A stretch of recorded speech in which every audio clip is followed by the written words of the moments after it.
Guys, if naghahanap kayo ng accommodation dito sa Kaohsiung, Taiwan na budget-friendly, 70 meters away lang mula MRT at malapit sa night market, Central Hotel is the key.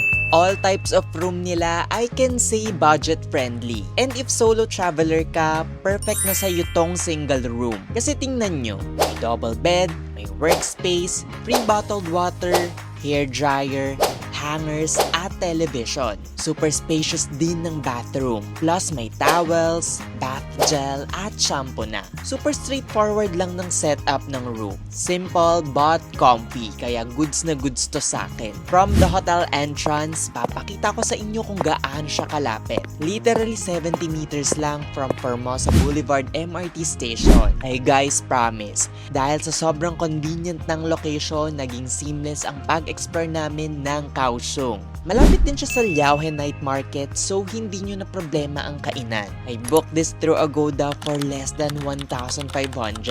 Makakales pa kayo if you use the discount code WONDER, so make sure to redeem it.